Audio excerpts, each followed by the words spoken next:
Bahkan langit dan bumi pun tidak langgeng. Bagaimana manusia bisa? Maksudnya adalah langit dan bumi pun masih bisa marah. Bumi itu ketika kita merusaknya bisa terjadi gempa. Langit itu ketika kita memancarkan terlalu banyak energi yang tidak baik, dia juga bisa marah, bisa batuk, bisa ada badai. Karenanya itu langit dan bumi saja itu harus sesuai dengan Tao.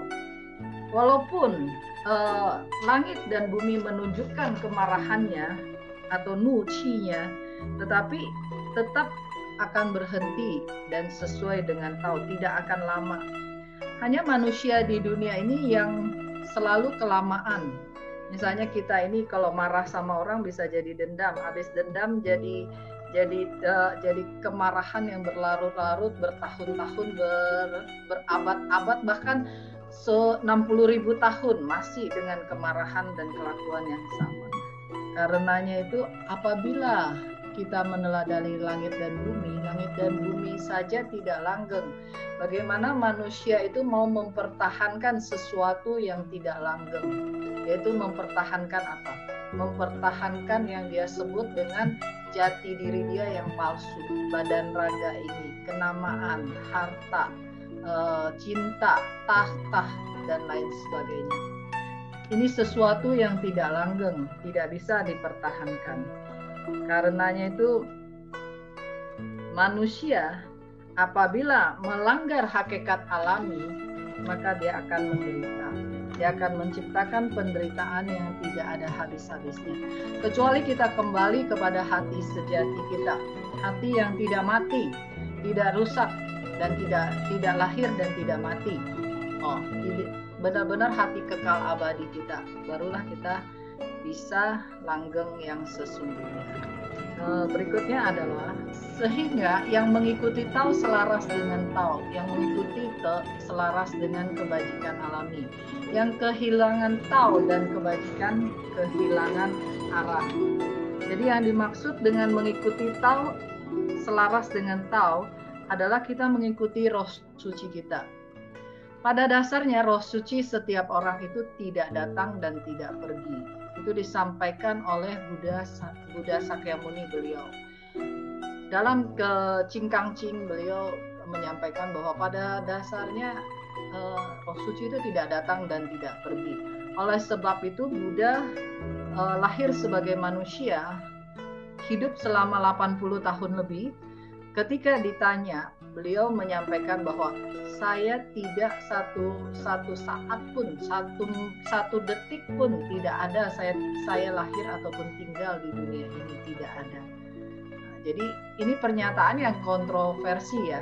Orang kita tahu kok Buddha lahir kok, beliau bernama Siddhartha dan mencapai kebudahan dengan gelar Buddha Sakyamuni, tetapi mengapa beliau mengatakan tidak ada satu detik pun saya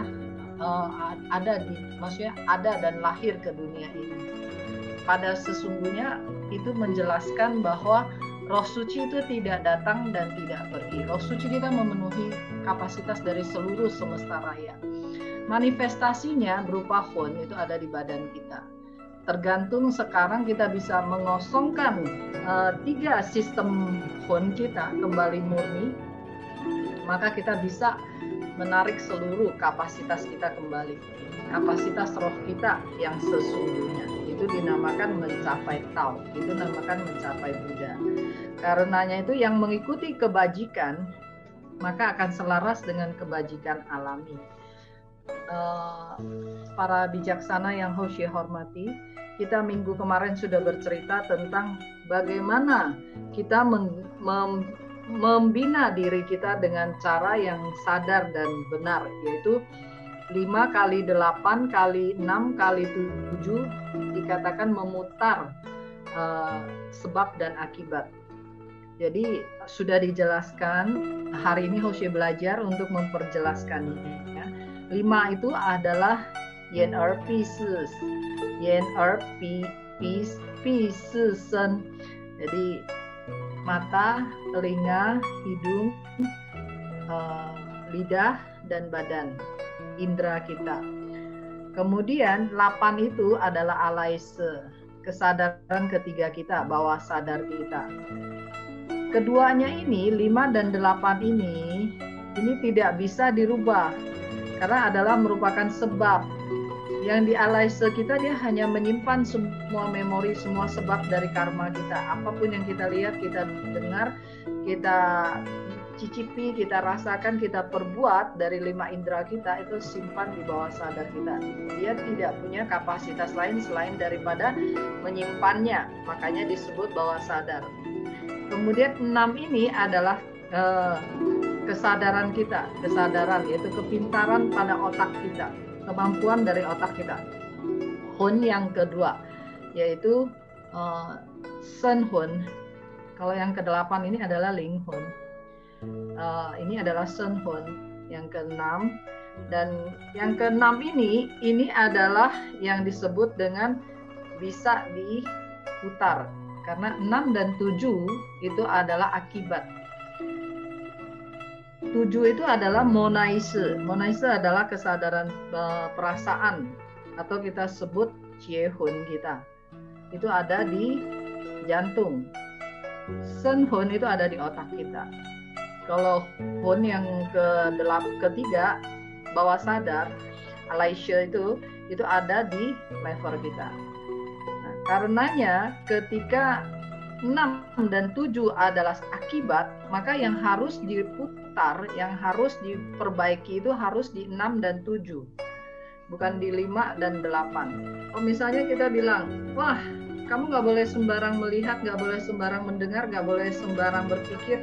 Kita harus, misalnya kita meditasi, kita kosongkan seluruh pikiran kita karena kita tidak melihat, lantas kita tidak terikat. Tidak demikian. Ketika kita masuk ke dalam meditasi, kita bahkan terikat kepada ketenangan itu sendiri, pikiran untuk tenang itu sendiri.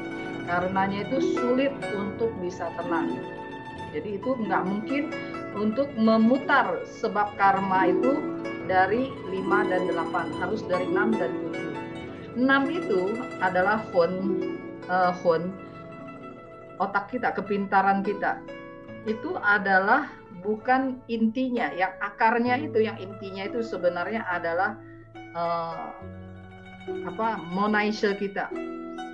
Itu, maaf, 6 itu adalah perasaan, 7 itu adalah monaise, pikiran kita. Kita setiap kali kita mengkerutkan dahi kita, itu berarti kita menggunakan pikiran kita, Hun yang Sen Hun. Nah, ini yang menjadi akarnya, pikiran kita ini adalah akarnya. Kita mulai dari dulu dengan merubah akar ini, yang tadinya pikiran yang membedakan yang saya suka, saya tidak suka, saya benci, saya apa, dan lain sebagainya, itu kepintaran kita ini kita rubah menjadi Pingten. Pingten itu adalah apa yang dikatakan oleh para Buddha, bahwa seluruh makhluk hidup itu memiliki roh suci. Semua makhluk hidup itu sama. Kita mau orang baik, mau orang tidak baik, mau orang jahat sama kita, mau orang apa, kita tetap dan kita menghadapi masalahnya, tetapi kita tidak benci kepada orangnya. Kita selesaikan masalahnya, kita tidak benci kepada orangnya. Karena itu berubah menjadi Pingten Sing. Ketika kita berubah menjadi kesadaran yang balance, kesadaran yang tidak membeda-bedakan, maka di pikiran ini, di indera kesadaran pikiran ini akan menjadi kekuatan yang akan mengendalikan 5 indera kita. Kemudian begitu juga dengan kesadaran yang ke-6, yaitu perasaan kita. Perasaan kita rubah menjadi kapasitas observasi. Jadi ketika ada perasaan tidak enak, kita fokus di pintu suci, dan kemudian kita mengobservasi sumber dari perasaan ini. Mengapa? Dan ketika kita fokus pada pintu suci, mengobservasi, kesadaran yang ke-6 ini terkoneksi dengan roh suci kita. terkoneksi dengan roh suci kita, sehingga kita bisa mengendalikan 5 indera kita secara otomatis. Juga kita akan bisa menghapus memori tidak baik di bawah sadar kita.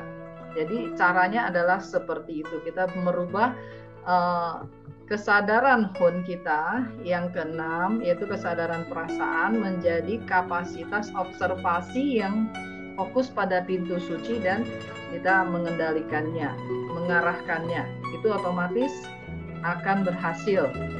Dan kemudian ketika yang 7 kita rubah menjadi Pinten Sing, tidak membeda-bedakan bahwa semua makhluk adalah sama, saya adalah Buddha, dia adalah Buddha, semua orang adalah Buddha. Semua yang ada di dunia ini hanyalah karena sebab dan akibat. Saya ingin semuanya kembali ke normal. Saya ingin semuanya kembali kepada kapasitas kebudahan. Saya ingin semua makhluk berbahagia. Apabila kita berpikir demikian, seluruh karma ini akan hilang. Jadi ini yang dimaksud dengan ketika kita mempunyai kebajikan dan mengikuti Tao, maka kita tidak akan kehilangan arah. Tetapi sebaliknya, apabila kita tidak mengikuti Tao dan tidak mengembangkan Te dalam hidup ini, sebenarnya kita akan lunhoi, kita akan terus tumimba lahir. Kita akan datang dan pergi, merana dan juga sedih. Tidak ada habis-habisnya. Kehidupan sekarang didorong oleh karma. Kemudian setelah meninggal, menumpuk lagi di bawah sadarnya. Kemudian datang lagi, didorong oleh karma lagi datang ke dunia ini. Jadi sebenarnya tidak ada orang di dunia ini yang boleh mengatakan bahwa saya tidak mau lahir ke dunia ini, tidak boleh. Tiba-tiba sudah terlahir. Kemudian tidak ada juga orang di dunia ini mengatakan bahwa saya tidak siap untuk mati, saya tidak mau mati, maka dia boleh tidak mati. Tidak demikian. Tiba-tiba saja dia sudah paspornya sudah habis. Lebih baik kita membina diri kita sampai waktunya tiba, kita ikhlaskan badan ini untuk dikembalikan. Kemarin itu ada satu umat yang umat wihara kita yang memperlihatkan foto almarhum mama beliau kepada Hoshe, dan begitu Hoshe melihat, Hoshe merasa Laupusa ini pembinaannya sangat baik.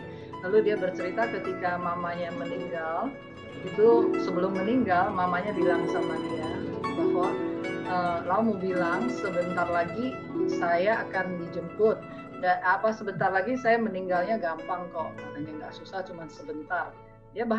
Beliau bahkan bisa ngomong begitu ke anaknya karena keyakinan yang luar biasa dan tidak kehilangan arah. Maka anaknya mengatakan betul, hanya dengan 2 tarikan nafas beliau sudah berpulang. Bahkan ketika semasa hidup beliau sudah punya kapasitas, cincin hilang jatuh ke belakang lemari, dia cari nggak ketemu, mamahnya bilang ada yang bisikin itu ada di belakang lemari, dicari betul ada di sana. Jadi begitulah para bijaksana yang Hoshe hormati, semua pergerakan hati kita haruslah kita fokuskan kembali kepada roh suci kita agar kita tidak kehilangan arah. Setiap kali kita cicing tungnin kemana-mana, kita harus fokuskan kembali kita agar pergerakan ini kembali tidak mengacaukan kehidupan kita.